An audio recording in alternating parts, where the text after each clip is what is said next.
Chapter 2, Tango, Something Else in Mind.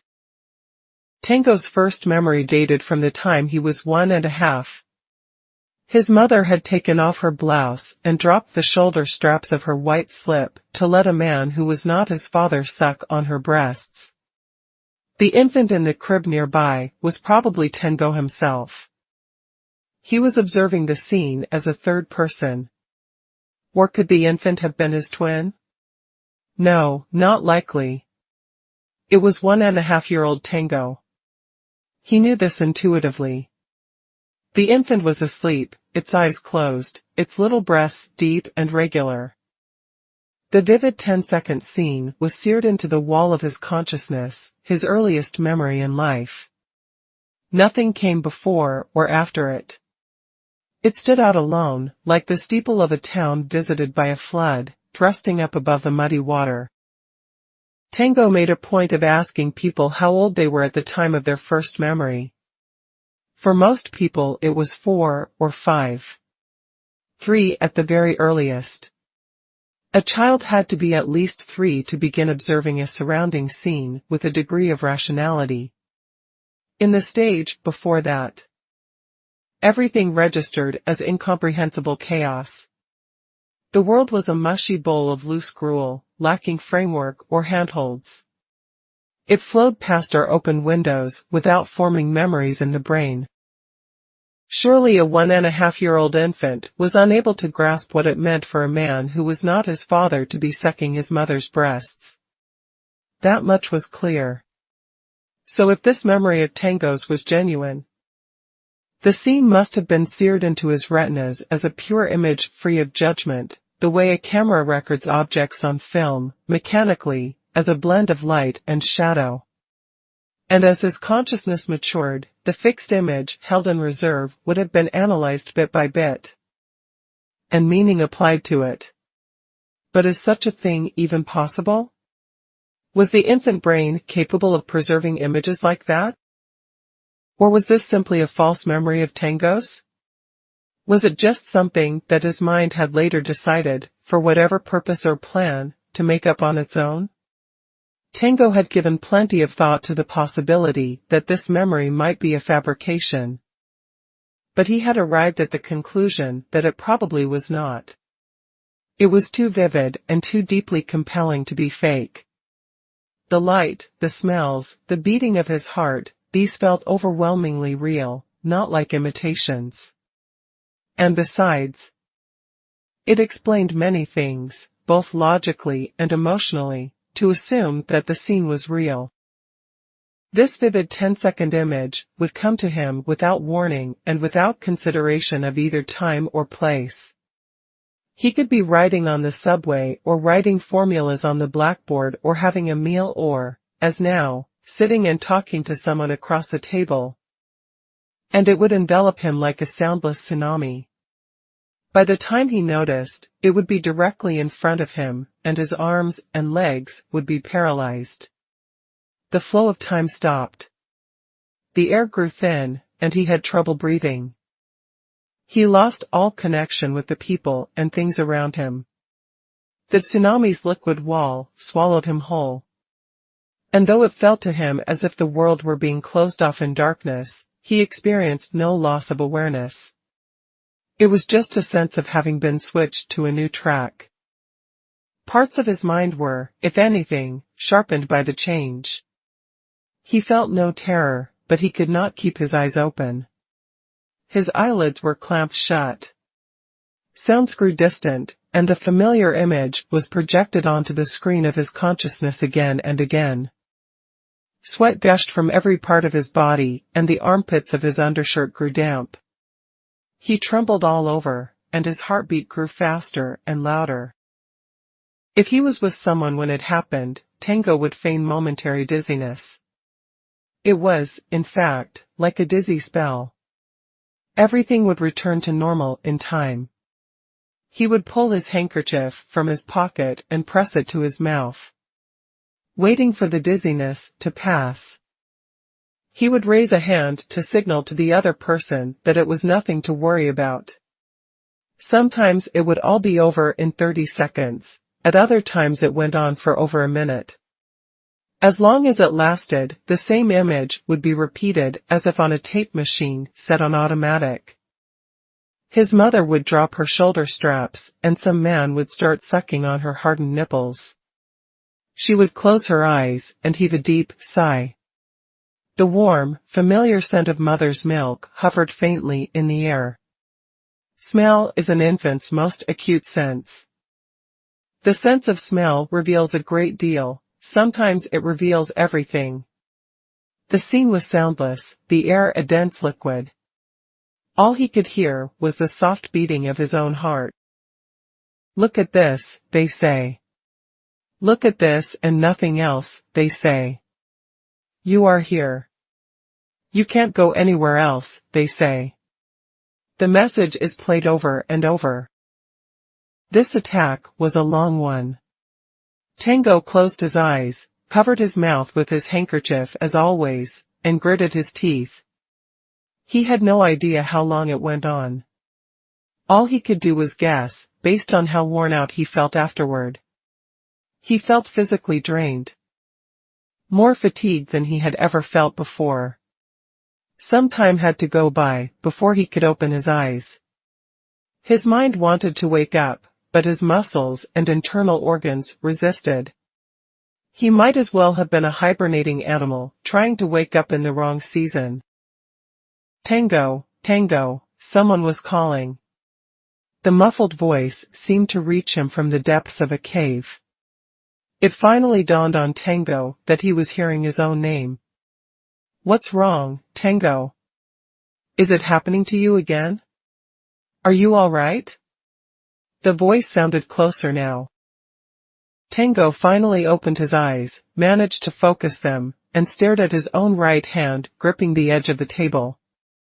Now he could be sure that the world still existed in one piece and that he was still a part of it. Some numbness remained, but the hand was certainly his. So, too, was the smell of sweat emanating from him, an oddly harsh odor like a zoo animal's. His throat was dry. Tango reached for the glass on the table and drank half its contents, carefully trying not to spill any. After a momentary rest to catch his breath, he drank the remainder. His mind was gradually coming back to where it belonged and his senses were returning to normal. He set the empty glass down and wiped his mouth with his handkerchief. Sorry, he said. I'm okay now. He knew that the man across from him was Komatsu, and that they had been talking at a cafe near Tokyo's Shinjuku station. The sounds of other nearby conversations now sounded like normal voices. The couple at the neighboring table were staring at him, obviously concerned. The waitress stood by with a worried expression on her face as though she expected her customer to vomit. Tango looked up and nodded to her, smiling as if to signal, "Don't worry, no problem." That wasn't some kind of fit, was it? Komatsu asked. No, it's nothing, a kind of dizzy spell. A bad one, Tango replied. His voice still didn't sound like his own, though it was getting closer. It'd be terrible if that happened while you were driving or something, Komatsu said, looking directly at him. I don't drive. That's good. I know a guy with a cedar pollen allergy who started sneezing at the wheel and smashed into a telephone pole. Of course, your thing is not just sneezing. I was shocked the first time. I'm more or less used to it now, though. Sorry. Tango picked up his coffee cup and gulped down what was left. He tasted nothing, just felt some lukewarm liquid passing down his throat. Want to order another glass of water? Komatsu asked. Tango shook his head. No, I'm okay now. Komatsu took a pack of Marlboros from his jacket pocket, put one in his mouth, and lit up with the cafe's matches. Then he glanced at his watch. What were we talking about again? Tango asked, trying to get back to normal. Good question, Komatsu said, staring off into space, thinking, or pretending to. Tango could not be sure which. There was a good deal of acting involved in the way Komatsu spoke and gestured. That's it, the girl Fukaeri. We were just getting started on her and Air Chrysalis. Tango nodded. That was it. He was just beginning to give his opinion on Fukaeri and her novella, Air Chrysalis, when the attack hit him. Komatsu said, I was going to tell you about that odd one-word pen name of hers. It is odd, isn't it? The Fuka sounds like part of a family name, and the Eri could be an ordinary girl's name, Eri or Eriko. That's exactly what it is. Her family name is Fukada, and her real first name is Eriko, so she put them together, Fuka plus Eri equals Fukaeri. Tango pulled the manuscript from his briefcase and laid it on the table, resting his hand atop the sheaf of paper to reaffirm its presence. As I mentioned briefly on the phone, the best thing about this Air Chrysalis is that it's not an imitation of anyone. It has absolutely none of the usual new writer's sense of I want to be another so-and-so. The style, for sure, is rough, and the writing is clumsy. She even gets the title wrong, she's confusing chrysalis and cocoon. You could pick it apart completely if you wanted to. But the story itself has real power, it draws you in. The overall plot is a fantasy, but the descriptive detail is incredibly real. The balance between the two is excellent. I don't know if words like originality or inevitability fit here, and I suppose I might agree if someone insisted it's not at that level, but finally, after you work your way through the thing, with all its faults, it leaves a real impression. It gets to you in some strange, inexplicable way that may be a little disturbing. Komatsu kept his eyes on Tango, saying nothing. He was waiting to hear more. Tango went on. I'd hate to see this thing dropped from the competition just because the style is clumsy. I've read tons of submissions over the years, or maybe I should say skimmed rather than read. A few of them were fairly well written, of course, but most of them were just awful. And out of all those manuscripts, this Air Chrysalis is the only one that moved me the least bit. It's the only one that ever made me want to read it again. Well, Komatsu said, and then, as if he found this all rather boring, he released a stream of smoke through his pursed lips. Tango had known Komatsu too long to be deceived by such a display, however. Komatsu was a man who often adopted an expression that was either unrelated to, or exactly the opposite of, what he was actually feeling. And so Tango was prepared to wait him out. I read it, too, Komatsu said after a short pause. Right after you called me. The writing is incredibly bad. It's ungrammatical, and in some places you have no idea what she's trying to say. She should go back to school and learn how to write a decent sentence before she starts writing fiction.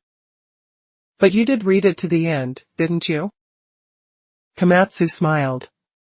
It was the kind of smile he might have found way in the back of a normally unopened drawer.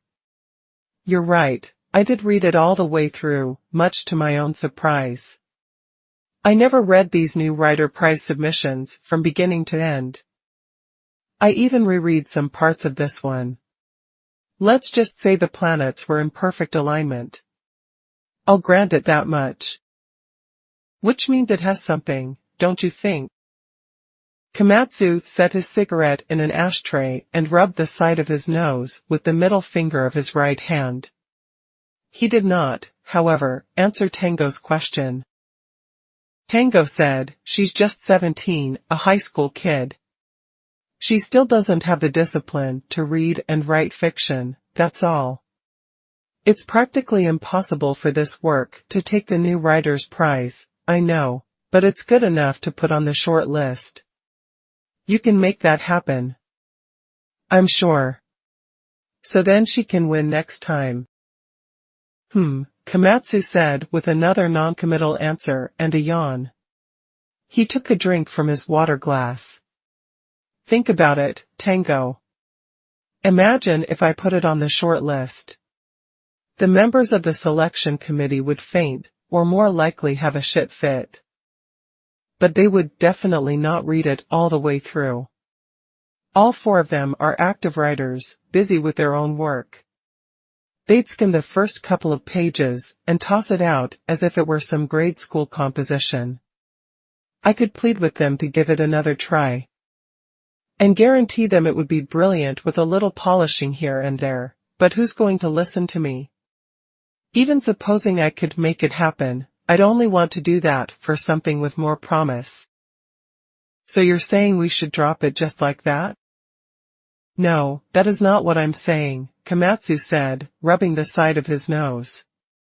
I've got something else in mind for this story. Something else in mind, Tango said. He sensed something ominous in Komatsu's tone. You're saying we should count on her next work as a winner, Komatsu said. I'd like to be able to do that, too, of course. One of an editor's greatest joys is nurturing a young writer over time. It's a thrill to look at the clear night sky and discover a new star before anybody else sees it. But to tell you the truth, Tango, I don't believe this girl has a next work in her. Not to boast, but I've been making my living in this business for 20 years now. I've seen writers come and go. And if I've learned anything, it's how to tell the difference between writers who have a next work in them and those who don't. And if you ask me, this girl doesn't have one. Her next work is not going to make it. And neither will the one after that or the one after that. First of all, look at this style. No amount of work is going to make it any better. It's never going to happen. And the reason it's never going to happen is that the writer herself doesn't give a damn about style. She shows absolutely no intention of wanting to write well, of wanting to improve her writing. Good style happens in one of two ways. The writer either has an inborn talent or is willing to work herself to death to get it. And this girl, Fukaeri, belongs to neither type. Don't ask me why, but style as such simply doesn't interest her. What she does have, though, is the desire to tell a story, a fairly strong desire. I grant her that. Even in this raw form, it was able to draw you in, Tango, and it made me read the manuscript all the way through. That alone is impressive, you could say. But she has no future as a novelist. None. I hate to disappoint you, but that's my honest opinion. Tango had to admit that Komatsu could be right. The man possessed good editorial instincts, if nothing else. Still, it wouldn't hurt to give her a chance, would it? Tango asked. You mean, throw her in, see if she sinks or swims? In a word, I've done too much of that already. I don't want to watch anybody else drown. Well, what about me? You at least are willing to work hard, Komatsu said cautiously. As far as I can tell, you don't cut corners.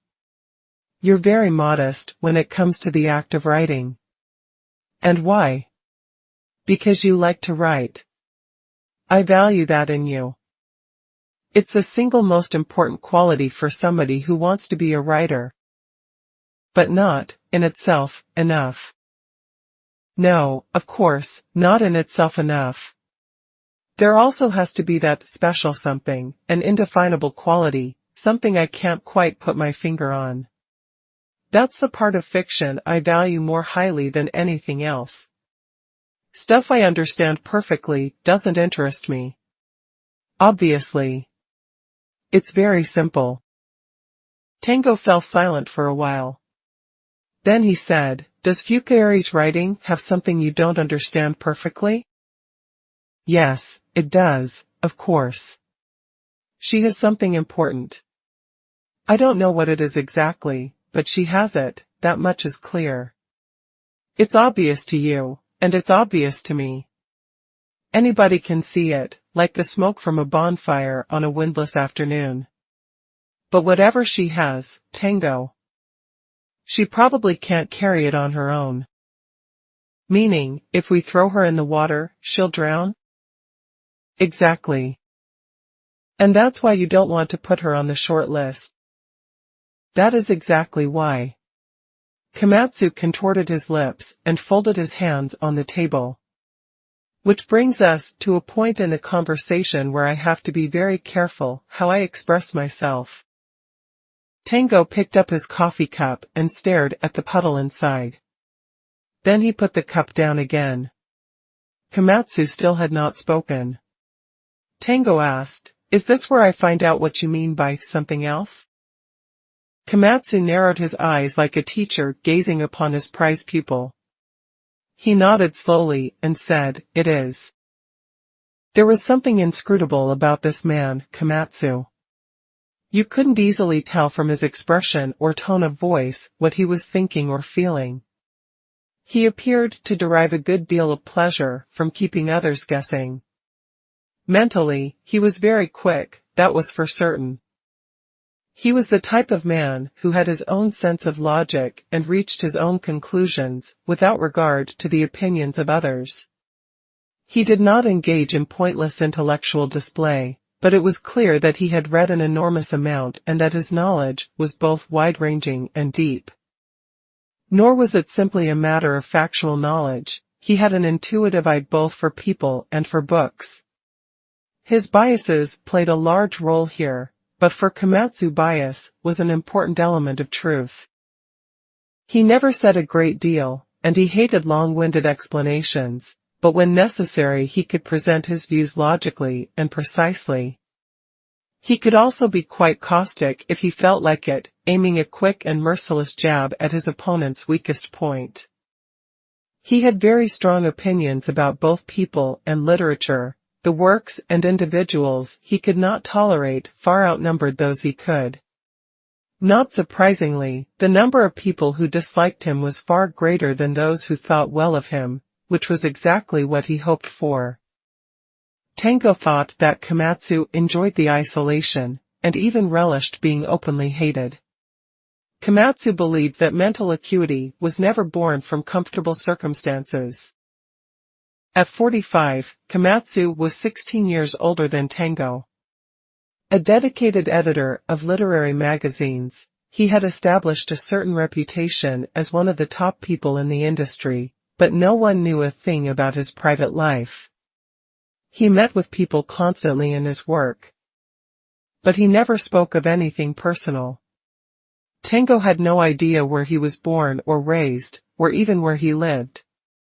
They often had long conversations, but such topics never came up. People were puzzled that a difficult man like Komatsu was able to solicit manuscripts from writers. He had no friends to speak of and displayed only contempt for the literary world, but over the years he managed, almost effortlessly, to obtain work by famous authors for the magazine. And more than a few issues owed their contents to his efforts. So even if they didn't like him, people respected him. Rumor had it that when Komatsu was a student in the prestigious University of Tokyo's Department of Literature in 1960, he had been one of the leaders of the huge leftist demonstrations against the U.S.-Japan Security Treaty. He was said to have been near fellow student Michiko Kamba when she was killed by riot police, and to have suffered serious injuries himself. No one knew if this was true, but there was something about Komatsu that made the stories seem convincing. He was tall and gangly, with an oversized mouth and an undersized nose. He had long limbs and nicotine-stained fingers, reminiscent of those failed revolutionary intellectuals in 19th-century Russian novels. He rarely smiled, but when he did it was with his whole face. Not that it made him look especially happy, he was more like an old sorcerer chuckling to himself over an ominous prophecy he was about to reveal. Clean and decently groomed, he always wore a tweed jacket, white Oxford cloth or pale grey polo shirt, no tie, gray pants. Suede shoes, a uniform meant to show the world he didn't care about these things. Tango imagined a half-dozen three-button tweed jackets of a subtly different color, cloth, and pattern that hung, carefully brushed, in Komatsu's closet. Perhaps Komatsu had to attach number tags to distinguish one jacket from another. Komatsu's fine, wiry hair was beginning to show a touch of gray in front. Tangled on the sides, it was long enough to cover his ears, and it always stayed that length, about a week overdue for a haircut. Tango wondered how such a thing was possible. At times, Komatsu's eyes would take on a sharp glow, like stars glittering in the winter night sky. And if something caused him to clam up, he would maintain his silence like a rock on the far side of the moon. All expression would disappear from his face, and his body seemed to go cold. Tango first met Komatsu 5 years earlier when he was shortlisted for the new Writer's Prize competition of Komatsu's magazine. Komatsu called and said he wanted to get together for a chat. They agreed to meet in a cafe in Shinjuku, the same one in which they were now sitting. Komatsu told Tango there was no way his work would take the prize, and in fact it did not. Komatsu himself, however, had enjoyed the story. "I'm not looking for thanks, but I almost never say this to anyone," he said. This was in fact true, as Tango came to learn. "So I'd like you to let me read your next story before you show it to anyone else." Tango promised to do that. Komatsu also wanted to learn about Tango as a person, his experience growing up, what he was doing now. Tango explained himself as honestly as he could. He was born in the city of Ichikawa, in nearby Chiba Prefecture.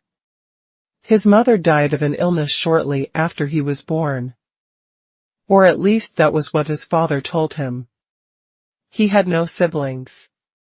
His father never remarried but raised Tango by himself, collecting NHK television subscription fees door to door to make a living. Now, however, his father had Alzheimer's disease and was living in a nursing home on the southern tip of Chiba's Boso Peninsula. Tango himself had graduated from Tsukuba University's oddly named School 1 College of Natural Studies mathematics major and was writing fiction while teaching mathematics at a private cram school in Yoyogi. At the time of his graduation, he could have taken a position at a prefectural high school near home, but instead chose the relatively free schedule of the Tokyo cram school. He lived alone in a small apartment in the Koenji district west of downtown Tokyo, which gave him an easy half-hour commute to school. Tango did not know for certain whether he wanted to be a professional novelist, nor was he sure he had the talent to write fiction. What he did know was that he could not help spending a large part of every day writing fiction. To him, writing was like breathing. Komatsu said practically nothing as he listened to Tango's story. He seemed to like Tango, though it was not clear why. Tango was a big man, he had been a key member of his judo team in middle school, high school, and college, and he had the eyes of an early waking farmer. He wore his hair short, seemed always to have a tan, and had cauliflower ears. He looked neither like a youthful devotee of literature nor like a teacher of mathematics, which was also something that Komatsu seemed to like about him. Whenever Tango finished a story, he would take it to Komatsu. Komatsu would read it and offer his comments. Tango would rewrite it following his advice and bring it to Komatsu again, who would provide new instructions, like a coach raising the bar a little at a time. "Your case might take some time," he said. "But we're in no hurry. Just make up your mind to write every single day. And don't throw anything out. It might come in handy later." Tango agreed to follow Komatsu's advice.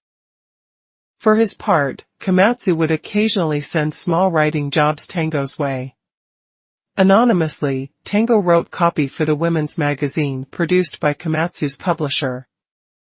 He handled everything, revising letters to the editor, writing background pieces on movies and books, composing horoscopes.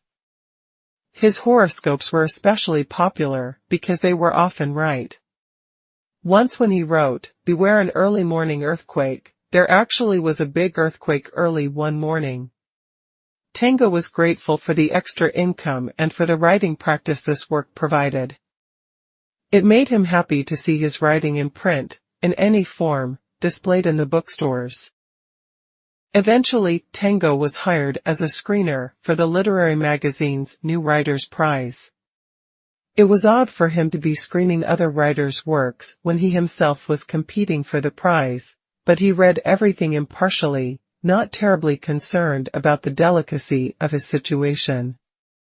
If nothing else, the experience of reading mounds of badly written fiction gave him an indelible lesson in exactly what constituted badly written fiction. He read around 100 works each time, choosing 10 that might have some point to them to bring to Komatsu with written comments. 5 works would make it to the short list, and from those the 4-person committee would select the winner. Tango was not the only part-time screener, and Komatsu was only one of several editors engaged in assembling the short list. This was all in the name of fairness, but such efforts were not really necessary. No matter how many works were entered in the competition, there were never more than 2 or 3 of any value, and no one could possibly miss those. 3 of Tango's stories had made the short list in the past. Each had been chosen not by Tango himself, of course, but by 2 other screeners and then by Komatsu, who manned the editorial desk. None had won the prize, but this had not been a crushing blow to Tango. For one thing, Komatsu had ingrained in him the idea that he just had to give it time. And Tango himself was not all that eager to become a novelist right away. If he arranged his teaching schedule well, Tango was able to spend 4 days a week at home. He had taught at the same cram school for 7 years now, and he was popular with the students because he knew how to convey the subject succinctly and clearly. And he could answer any question on the spot. Tango surprised himself with his own eloquence. His explanations were clever, his voice carried well, and he could excite the class with a good joke. He had always thought of himself as a poor speaker. And even now he could be at a loss for words when confronted face to face. In a small group, he was strictly a listener. In front of a large class, however, his head would clear, and he could speak at length with ease. His own teaching experience gave him renewed awareness of the inscrutability of human beings. Tango was not dissatisfied with his salary. It was by no means high, but the school paid in accordance with ability. The students were asked to do course evaluations periodically, and compensation hinged on the results. The school was afraid of having its best teachers lured away, and, in fact, Tango had been headhunted several times. This never happened at ordinary schools. There, salary was set by seniority, teachers' private lives were subject to the supervision of administrators, and ability and popularity counted for nothing. Tango actually enjoyed teaching at the cram school. Most of the students went there with the explicit purpose of preparing for the college entrance exams, and they attended his lectures enthusiastically. Teachers had only one duty, to teach their classes. This was exactly what Tango wanted. He never had to deal with student misbehavior or infractions of school rules. All he had to do was show up in the classroom and teach students how to solve mathematical problems. And the manipulation of pure abstractions using numerical tools came naturally to Tango. When he was home, Tango usually wrote from first thing in the morning until the approach of evening. All he needed to satisfy him was his Mont Blanc pen, his blue ink, and standard manuscript sheets, each page lined with 400 empty squares ready to accept 400 characters. Once a week, his married girlfriend would come to spend the afternoon with him.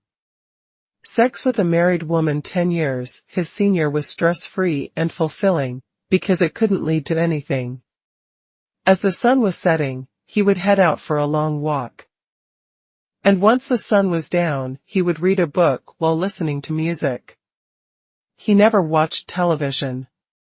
Whenever the NHK fee collector came, he would point out that he had no television set, and politely refuse to pay. "I really don't have one." "You can come in and look if you want," he would say, but the collector would never come in. They were not allowed to. "I have something bigger in mind," Komatsu said. "Something bigger?" "Much bigger. Why be satisfied with small-scale stuff like the new writer's prize? As long as we're aiming, why not go for something big?" Tango fell silent. He had no idea what Komatsu was getting at, but he sensed something disturbing. "The Akutagawa Prize," Komatsu declared after a moment's pause. "The Akutagawa Prize?" Tango repeated the words slowly, as if he were writing them in huge characters with a stick on wet sand. "Come on, Tango, you can't be that out of touch. The Akutagawa Prize. Every writer's dream. Huge headlines in the paper. TV news. Now you're losing me.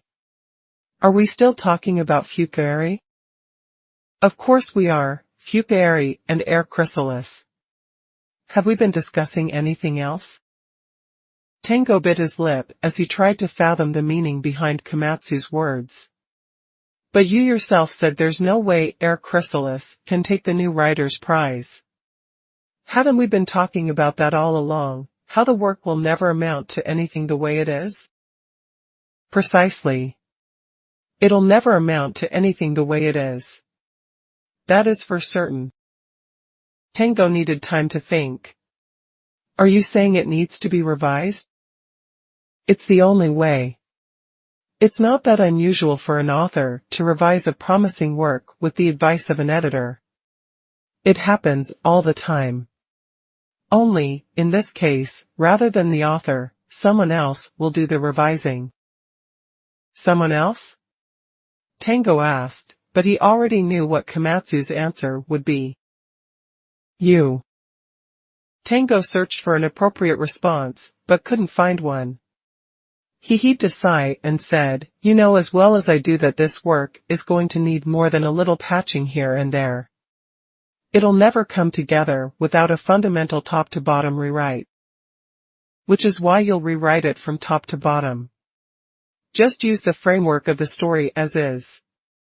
And keep as much of the tone as possible. But change the language, a total remake. You'll be in charge of the actual writing, and I'll be the producer." "Just like that?" Tango muttered, as if to himself. "Look," Komatsu said, picking up a spoon and pointing it at Tango the way a conductor uses his baton to single out a soloist from the rest of the orchestra. "This Fukaeri girl has something special. Anyone can see it reading air chrysalis. Her imagination is far from ordinary. Unfortunately, though, her writing is hopeless. A total mess. You, on the other hand, know how to write. Your storylines are good. You have taste. You may be built like a lumberjack, but you write with intelligence and sensitivity.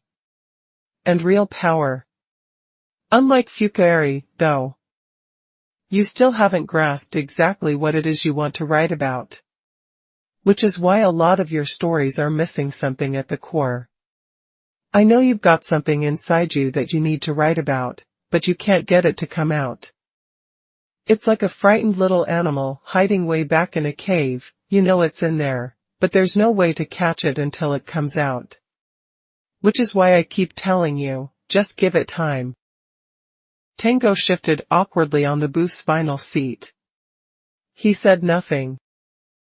"The answer is simple," Komatsu said, still lightly waving his spoon.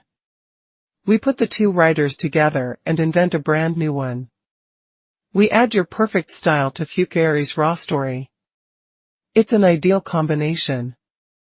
I know you've got it in you. Why do you think I've been backing you all this time?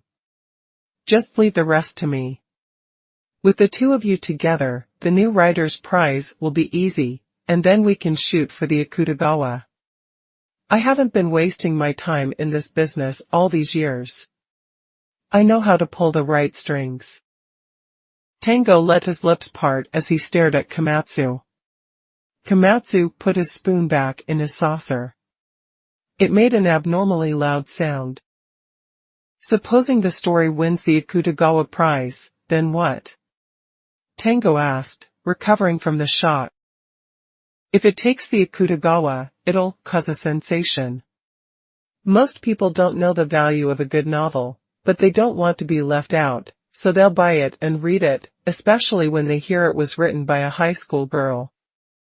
If the book sells, it'll make a lot of money. We'll split it 3 ways. I'll take care of that. Never mind the money, Tango said, his voice flat. How about your professional ethics as an editor? If the scheme became public, it'd cause an uproar. You'd lose your job. It wouldn't come out so easily. I can handle the whole thing very carefully. And even if it did come out, I'd be glad to leave the company. Management doesn't like me, and they've never treated me decently. Finding another job would be no problem for me. Besides, I wouldn't be doing it for the money. I'd be doing it to screw the literary world. Those bastards all huddle together in their gloomy cave and kiss each other's asses, and lick each other's wounds, and trip each other up. All the while spewing this pompous crap about the mission of literature. I want to have a good laugh at their expense. I want to outwit the system and make idiots out of the whole bunch of them. Doesn't that sound like fun to you?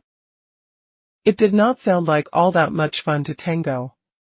For one thing, he had never actually seen this literary world. And when he realized that a competent individual like Komatsu had such childish motives for crossing such a dangerous bridge, he was momentarily at a loss for words. It sounds like a scam to me, he said at length. Co-authorship is not that unusual, Komatsu said with a frown. Half the magazine's serialized manga are co-authored. The staff toss around ideas and make up the story, the artist does simple line drawings, his assistants fill in the details and add color. It's not much different from the way a factory makes alarm clocks. The same sort of thing goes on in the fiction world. Romance novels, for example. With most of those, the publisher hires writers to make up stories following the guidelines they've established. Division of labor, that's the system.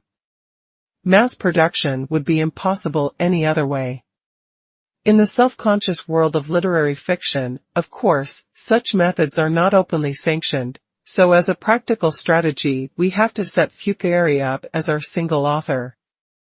If the deception comes out, it might cause a bit of a scandal, but we wouldn't be breaking the law. We'd just be riding the current of the times. And besides, we're not talking about a Balzac or a Murasaki Shikibu here. All we'd be doing is patching the holes in the story some high school girl wrote and making it a better piece of fiction. What's wrong with that? If the finished work is good and brings pleasure to a lot of readers, then no harm done, don't you agree? Tango gave some thought to what Komatsu was saying, and he answered with care. I see 2 problems here. I'm sure there are more than that, but for now, let me concentrate on these 2. One is that we don't know whether the author, Fukuyari, would go along with having someone else rewrite her work. If she says no, of course, that's the end of that. The other problem, assuming she says okay, is whether I could really do a good job of rewriting it. Co-authorship is a very delicate matter. I can't believe things would go as easily as you are suggesting. I know you can do it, Tango, Komatsu said without hesitation, as if he had been anticipating Tango's reaction. I have no doubt, whatever. I knew it the first time I read Air Chrysalis. The first thing that popped into my head was Tango has to rewrite this. It's perfect for you. It's aching for you to rewrite it. Don't you see? Tango merely shook his head, saying nothing. There's no rush, Komatsu said quietly. This is important. Take 2 or 3 days to think about it. Read Air Chrysalis again, and give some good, careful thought to what I'm proposing. And, oh yes, let me give you this. Komatsu withdrew a brown envelope from his breast pocket and handed it to Tango. Inside the envelope were 2 standard-size color photos, pictures of a girl. One showed her from the chest up, the other was a full-length snapshot. They seemed to have been taken at the same time. She was standing in front of a stairway somewhere, a broad stone stairway. Classically beautiful features. Long, straight hair. White blouse. Small and slim. Her lips were trying to smile, but her eyes were resisting. Serious eyes. Eyes in search of something. Tango stared at the 2 photos.